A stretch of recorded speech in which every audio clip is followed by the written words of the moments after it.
मना कष्टान इंद्रियाणि प्रकृति स्थान कर्षति। प्रकृति का आकर्षण सबके हृदय में होता है। इसी आकर्षण को मिटाने के लिए साधना की जाती है।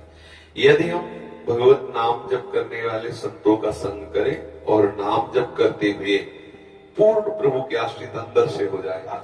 आसक्ति सबके हृदय, जितने संत महात्मा सबको पूछ लो, जितने बड़े बड़े महात्मा हुए, या तो भगवान और या तो भगवत स्वरूप आचार्य शेष जितने संत हुए उसी आसक्ति को मिटाते हुए वहां पहुंचे।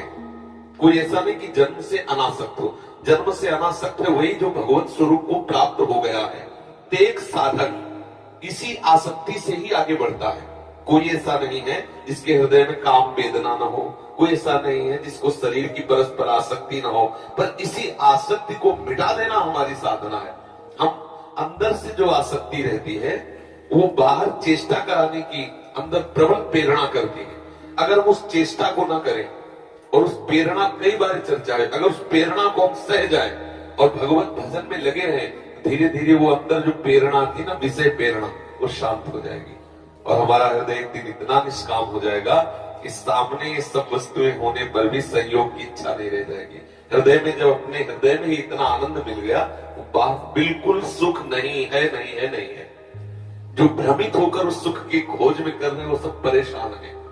जो सच्चिदानंद सुख में निमग्न है उनके हृदय से पूछो, सुख नहीं है, कहीं भी नहीं है। अगर होता तो जिस स्त्री को आप सुंदर देख रहे हो उसी का पति किसी और स्त्री की तरफ देख रहा है। जिस पुरुष को वो सुंदर देख रही है उसकी पत्नी किसी और पुरुष को देख रही, कर लिया। क्योंकि अगर वहां रस हो तो मिले, कहीं है ही नहीं, केवल एक भ्रम। तेसाम सतत युक्तानाम भजताम प्रीति पूर्वकम तो ददाम बुद्धि योगम तम ये रुमामुपयांते। जो मेरा सतत भजन करता है तो मैं उसकी बुद्धि को अपने से योग करा देता हूं। अभी हमारी बुद्धि कृष्ण वियोगी है और संसार से योग किए हुए, इसलिए संसार में सुख लग रहा है नहीं, सुख पक्का नहीं। कहीं भी किसी से ईमानदारी से अगर पूछवा लो, थोड़ा भी भजन करता होगा तो, भजन नहीं करता तब तो फिर नाली का कीड़ा नाली में ही सुख मानता है। उसको कैसे बताया जाए कि अमृत की भी कोई एक कुंड है, अमृत की भी कोई स्वाद में ही वृत्ति है, वो क्या जाने नाली का कीड़ा, निष्ठा का कीड़ा क्या जाने कि अमृत कुंड कैसा होता है। ऐसे सच्चिदानंद प्रभु के नाम रूप लीला का क्या सुख है, वो विषयी जीव क्या जाने। थोड़ा भी भजन अगर करेगा तो उसको पश्चाताप होगा, क्लेश होगा, अशांति होगी, लेकिन मैंने ऐसा क्यों किया, क्योंकि सुख है नहीं।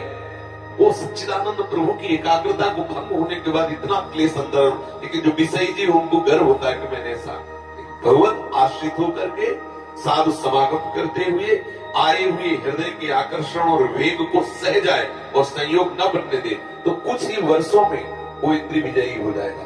कुछ ही वर्षों में उसके अंदर ऐसा धैर्य आ जाएगा। एक भक्त भरत चरित्र पढ़ते हुए आंसुओं में भीगा हुआ है।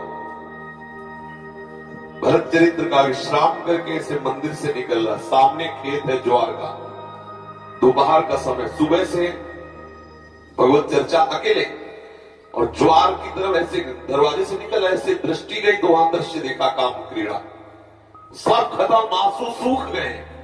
जो भरत प्रेम के आंसू सूख गए, दृश्य देखते ही मन मतवाला होकर उन्मत्त हो गया, काम चेष्टा, अब वो जल रहा है। ऐसी विचित्र भगवान की माया है। एक सेकंड चूके उतने में घसीट के आपको कहां भरत चरित्र का प्रेम और कहां वो काम क्रीड़ा, एक संग बिल्कुल तत्काल भाव को गिरा दिया। अगर हम शास्त्र के अनुसार उस साधक की दृष्टि को देखें तो गलत हो गए। भरत चरित्र करने के बाद नेत्र नीचे करके अपनी कुटिया में जाना चाहिए। आपने बाहरी दृश्य देखा क्यों? साधक को कभी ऐसे देखने का अधिकार नहीं, ऐसे देखने का। अगर बाहरी दृश्य देखा तो नाम कीर्तन करते हुए आपको एकांत हो जाना चाहिए। आप उसमें चिंतन में डूबे क्यों? बस चित्त मलिन हो गया। चित्त मलिन कितना समय लगेगा हम संभालने, जब जब वो दृश्य आएगा तब तब तो उसके हृदय को व्यथित कर दे। इसी चूक में तो अजामिल जी भ्रष्ट हो गए। गए जंगल में एक दृश्य देखा, भ्रष्ट हो। इसी चूक ने सौभरी महात्मा को 50 ब्याह करने के लिए विवश कर दिया। ये छोटी छोटी शास्त्र हर बात का निर्णय करता है। कहीं भी कोई भी मैथुन धर्म से युक्त जीव हो, उससे दृष्टि से साधक अगर भूल से चली गई दोबारा नहीं देखना चाहिए। शास्त्र का अगर देखते हो तो आप भ्रष्ट हो जाओगे, आपका मन मलिन हो जाएगा, आपका मन संयोग सुख के लिए लालायित हो जाएगा और भ्रष्ट हो जाएगा। है कहीं कुछ सुख नहीं, केवल आकर्षण का सुख है। हरि गुरु चरणों का आश्रय लेकर उनके ऊपर समर्पित हो जाओ, सब ठीक हो जाएगा।